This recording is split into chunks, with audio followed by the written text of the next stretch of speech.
रहस्यमयी नगर, जहां समय घड़ी से नहीं बल्कि महाकाल की इच्छा से चलता है। कहा जाता है कि यहां कदम रखते ही इंसान वर्तमान में नहीं बल्कि काल के गर्भ में प्रवेश कर जाता है। और इसी नगर के हृदय में विराजमान है कालों के काल, महाकाल।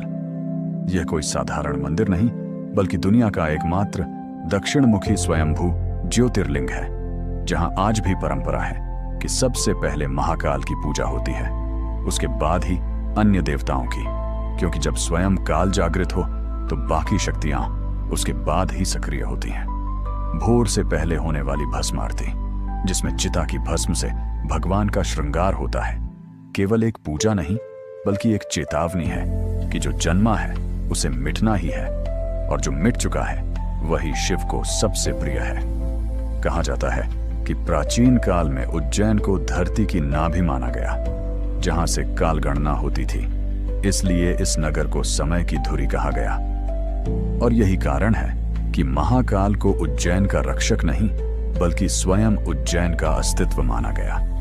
स्कंद पुराण में वर्णन है कि इस नगरी में मृत्यु भी अनुमति लेकर आती है, इसलिए उज्जैन को मोक्ष की नगरी कहा गया, जहां हर गली, हर श्मशान और हर मंत्र में शिव की उपस्थिति महसूस होती है। मान्यता है कि जब जब इस नगर पर संकट आया, स्वयं महाकाल अदृश्य रूप में रक्षक बनकर खड़े हो गए।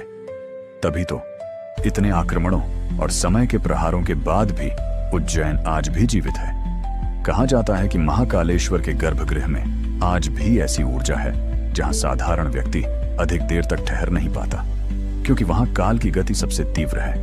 यही कारण है कि यहां आकर लोगों को अपने जीवन के पाप, भय और अहंकार अपने आप याद आने लगते हैं। और शायद इसी वजह से जो व्यक्ति एक बार सच्चे मन से महाकाल के सामने सिर झुका देता है, उसके जीवन से मृत्यु का भय समाप्त हो जाता है, क्योंकि जहां स्वयं काल का अंत होता है वहां डर टिक ही नहीं सकता।